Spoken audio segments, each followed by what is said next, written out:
Let me start by saying this. I think I was among the first Kenyans who predicted Rigathi Gachagua was going to be impeached. And I made that prediction long even before the impeachment of Rigathi Gachagua was initiated. At that time, many Kenyans were doubting. Some were saying Rigathi Gachagua had numbers in the National Assembly, in the Senate, and that even the courts could not allow Rigathi to be impeached. He has been impeached. He has gone home. It's a done deal. Looking ahead, the mountain will dump Rigathi Gachagua. The Kikuyu nation will dump Rigathi Gachagua. That's something very many Kenyans are currently not seeing. But I personally know power do attracts. As long as Rigathi Gachagua remains impeached, as long as he cannot contest, at least for the next 10 years, he's going to die politically. The mountain will dump him. Rigathi can only be relevant if he could contest. But now that he can't contest, he's going to die politically. And it's good I'm also saying that early enough, so that should that happen, then Kenyans who can remember will remember. If he does not get some relief from the courts, the mountain will dump Rigathi Gachagua. And so far, maybe the only beneficial relief Rigathi can get in the courts, which I also doubt, is that the courts can allow him contest. But still I doubt that. But if the courts allow him to contest in the subsequent elections, then maybe he will be able to maintain some of his support bases in Mount Kenya West. Mount Kenya East is gone. That one is gone with Ruto. So William Ruto has successfully killed Rigathi Gachagua politically. And William Ruto has also successfully killed the mountain's political dominance. For several years, the main problem in Kenya has been the mountain vote. They were not yet mature. They never knew the attributes of good leaders. Every election time, they were electing bad leaders, imposing those bad leaders on Kenyans. Let's at least give the devil his due. Ruto has split that mountain vote. It will no longer be the same again on the mountain. No single day will the mountain vote as a bloc. Their voting as a bloc has been very dangerous for Kenya's democracy. Very dangerous in Kenya's quest for good leaders. Let's give the devil his due. As much as William Ruto has failed to deliver to Kenyans, he is a genius political strategist. He has successfully dealt with the mountain vote. Now that Rigathi Gachagua has been impeached, it does not mean that everything has now ended there. We know that even before they formed Kenya Kwanza government, Rigathi Gachagua had some corruption cases. Those cases were dropped immediately they took over power. The cases can be revived again. During Rigathi's impeachment, we were told that in just under 2 years, he has accumulated 5.7 billion Kenya shillings. How did Rigathi Gachagua manage to accumulate all that huge sums of money. Ruto's government can decide to go for Rigathi Gachagua because of that. How did Rigathi Gachagua manage to inherit his late brother's properties? That's also an issue that can put Rigathi Gachagua in some serious problems. So all odds are poised against Rigathi Gachagua.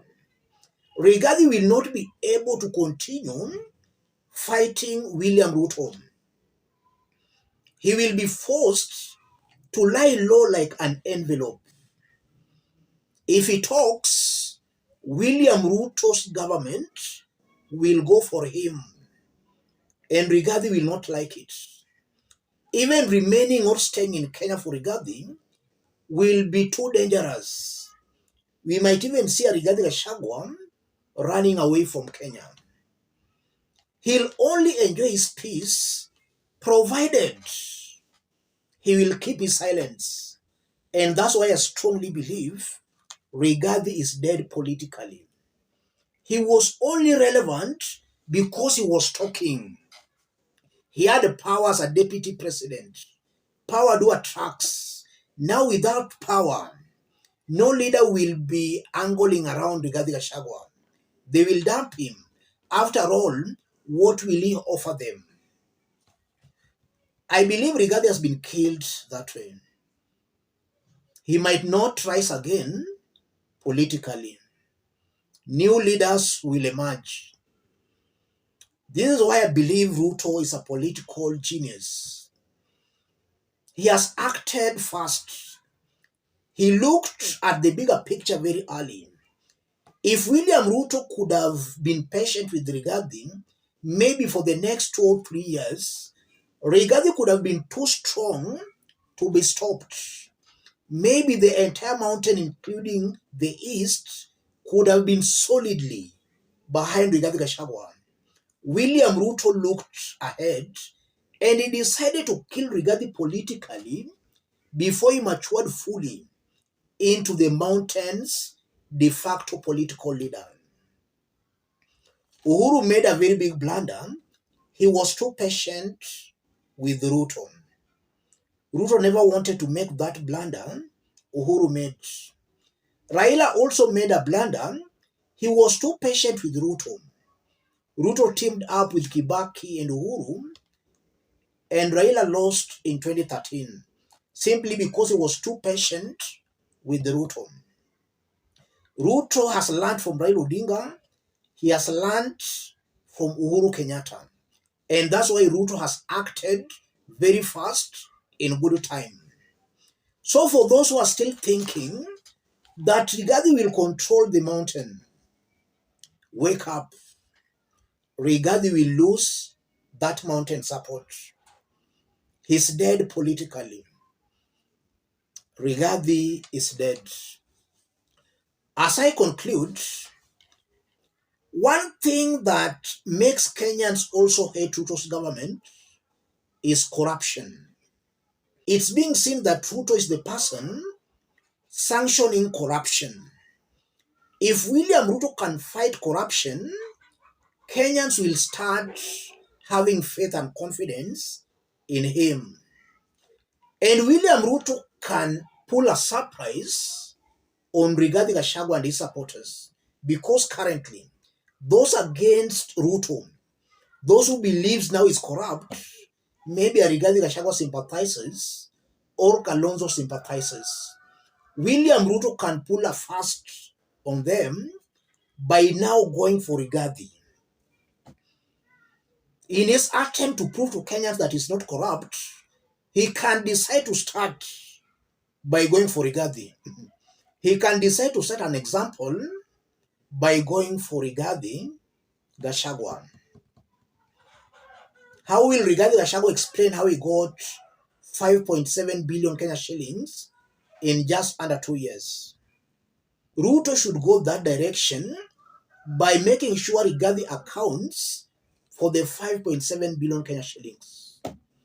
We should also be told who sanctioned the raid at Uhuru Kenyatta's Northlands farm. We should also be told about that. We should also be told why corruption cases against Rigathi were dropped immediately Kenya Kwanza came to power. William Ruto should make sure he answers Kenyans on those issues.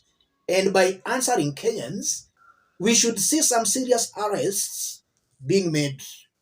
If Ruto goes that direction, then Kenyans will start having confidence in him. And I think William Ruto will do the necessary. William Ruto is fully aware that now that he has impeached Rigathi, he must make sure Rigathi is permanently gone. And he can only go if William Ruto will look into these corruption issues. Let me stop it there. If you are watching us but you have not yet subscribed, subscribe, give the video a like. Let's meet in our next analysis. Thank you. God bless you. God bless Kenya.